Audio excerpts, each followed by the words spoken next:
Assalamualaikum warahmatullahi wabarakatuh. Salam sejahtera untuk kita semua. Adik-adik mahasiswa, alhamdulillah pada pertemuan pertama kali ini sebelum kita menginjak bab 1 untuk mata kuliah elemen mesin 1, maka terlebih dahulu kita jelaskan terlebih dahulu kontrak kuliah untuk mata kuliah elemen mesin 1. Kontrak kuliah ini dibuat antara dosen dan mahasiswa yang disepakati untuk mengatur porsi-porsi tugas UTS dan UAS. Pertama, tugas atau kuis itu kita buat 10-30%. Kemudian UTS kita buat 35-50%. UAS 35-50%. Jika tugasnya itu sedang, misalnya hanya 5 bab, ya, maka kita buat 20%, maka UTS-nya 40%, UAS-nya 40%. Kalau tugasnya itu banyak, 6 atau 7 bab, maka kita buat tugasnya 30%. Kemudian UTS-nya tidak ada pilihan, harus 35%, UAS-nya juga 35%. Kemudian sebagai daftar pustaka, kita menggunakan literatur dari karangan Kurmi, sebuah buku dengan judul A Textbook of Machine Design. Nah, buku ini saya terjemahkan menjadi sebuah diktat dengan judul Diktat Elemen Mesin 1 yang disusun oleh saya sendiri, Ahmad Zainuri. Kemudian saya ingin menjelaskan ringkasan bab 1 sampai bab ke-8. Yang pertama, bab 1 pendahuluan. Itu membahas kriteria perancangan, kemudian prosedur umum dalam perancangan mesin, kemudian pertimbangan umum dalam perancangan mesin. Setelah itu standar, kode, dan peraturan pemerintah dalam desain. Jadi ada standarnya. Kalau pule misalnya dan belt itu Indonesia punya standar SNI. Kemudian kalau internasional itu ISO, ISO. Kemudian untuk material biasa digunakan JIS, ASTM, IC.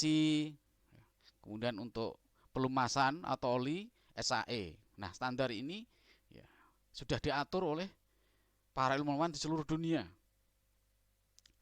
Kemudian bab yang kedua, dasar pembebanan. Yang pertama membahas gaya aksial. Nah, seperti ini. Aksial itu arah gaya lurus dengan aksis atau sumbu. Aksial, aksis. Nah, ini seperti tampak pada layar ini. Ini benda yang sumbunya di sini segaris dengan arah garis kerja gaya P di sini. Kemudian geser murni. Nah, contohnya seperti ini. Dua plat disambung oleh rivet atau keling. Platnya ini dia menerima beban tarik P aksial, yang atas juga aksial, tetapi rivetnya di sini bagian daripada bagian penampang tengah daripada rivet atau kelingnya ini itu mengalami geseran murni, tegangan geser. Jadi kemudian tegangan kerja, tegangan yang terjadi pada material, kemudian angka keamanan atau faktor keamanan. Semakin besar angkanya semakin aman. Nah, gitu. Kemudian bab ketiga, tegangan bending dan torsi. Ini membahas tegangan geser torsi. Seperti tampak pada layar, jika suatu batang misalnya berbentuk silinder gitu, menerima beban torsi T, maka pada menampang setiap titiknya ini seperti digambarkan pada penampang ini, pada sebelah kanan ini. Nah, dia mengalami tegangan geser. Akibat torsi T, maka penampangnya, jadi misalkan batang ini dipotong sebelah kanan ini, potong sebelah tengah ini, seperti pada panah ini ya, dipotong-potong. Nah, potongannya itu artinya potongan itu ya penampang itu. Ya. Nah, penampangnya itu kalau dibuat titik-titik di sini mengalami tegangan geser semuanya.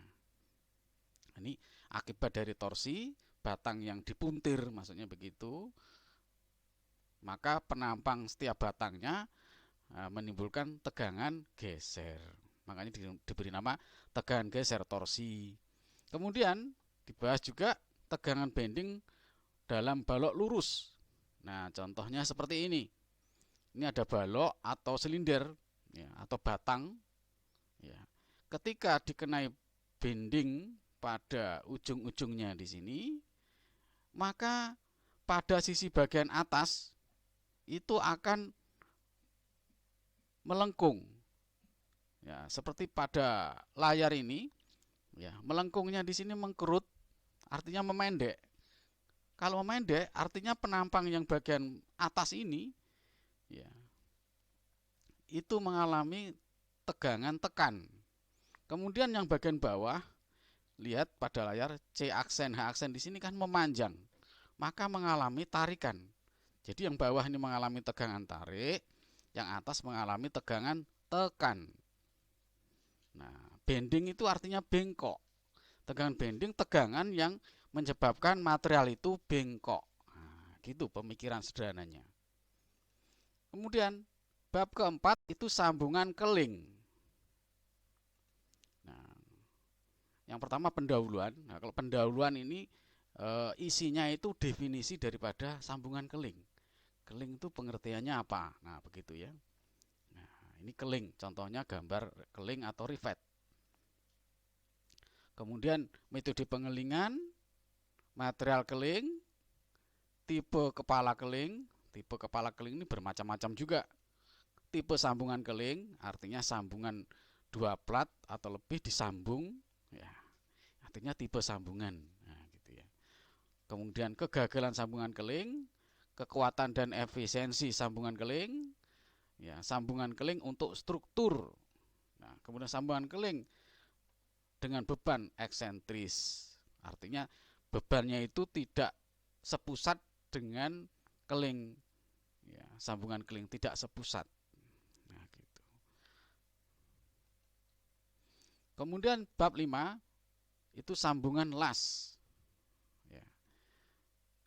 Sebagai pendahuluan di sini menjelaskan pengertian sambungan las. Kemudian jenis sambungan las.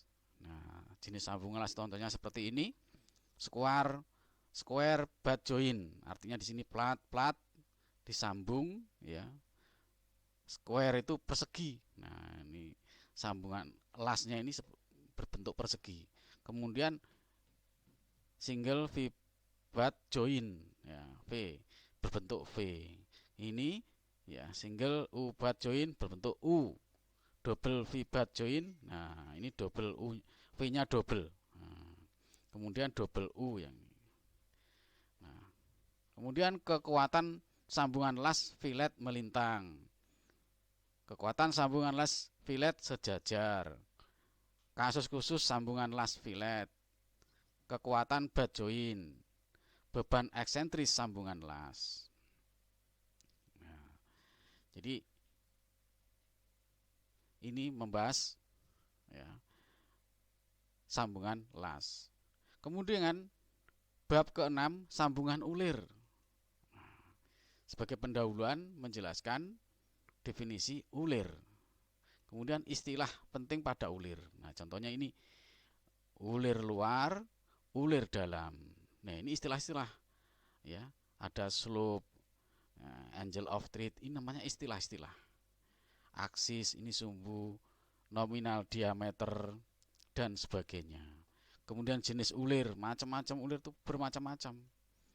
Kemudian jenis sambungan ulir, beda. Jenis ulir, jenis sambungan ulir. Kemudian dimensi standar ulir. Jadi ada standarnya.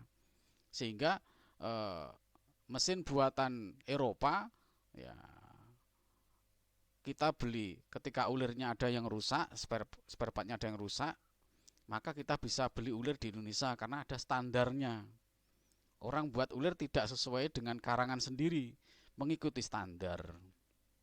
Kemudian sambungan baut akibat beban eksentris. Ya, kemudian beban eksentris yang sejajar terhadap sumbu baut. Nah, ini sebab-sebab pada sambungan ulir. Nah, sekarang beban eksentris yang tegak lurus terhadap sumbu baut. Nah, macam-macam. Selanjutnya bab ke-7 kopling. Nah, ini pendahuluan menjelaskan kopling.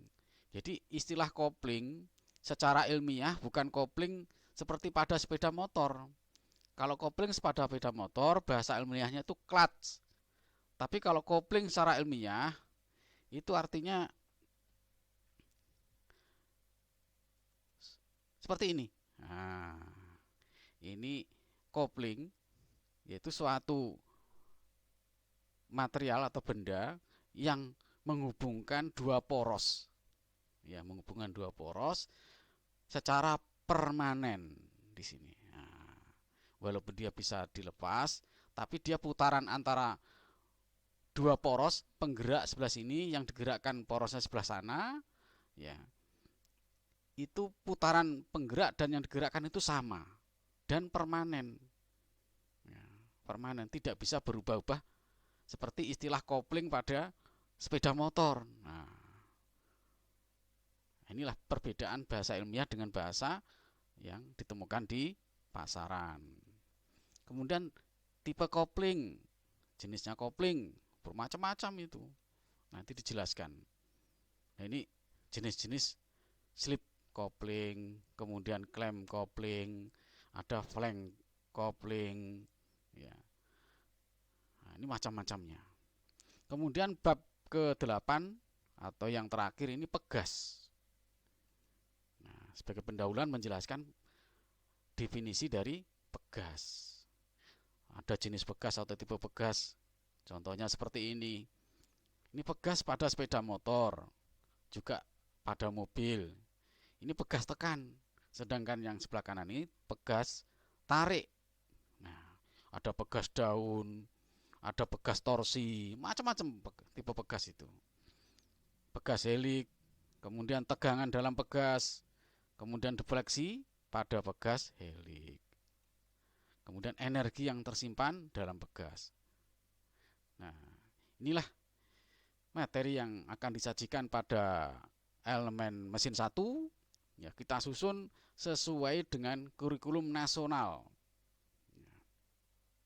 Sehingga antara perguruan tinggi yang satu dengan perguruan tinggi yang lain itu punya standar yang sama. Demikian ya, materi pertemuan pertama. Selamat belajar, tetap semangat walaupun sekarang pada masa PPKM. Sekian, wassalamualaikum warahmatullahi wabarakatuh.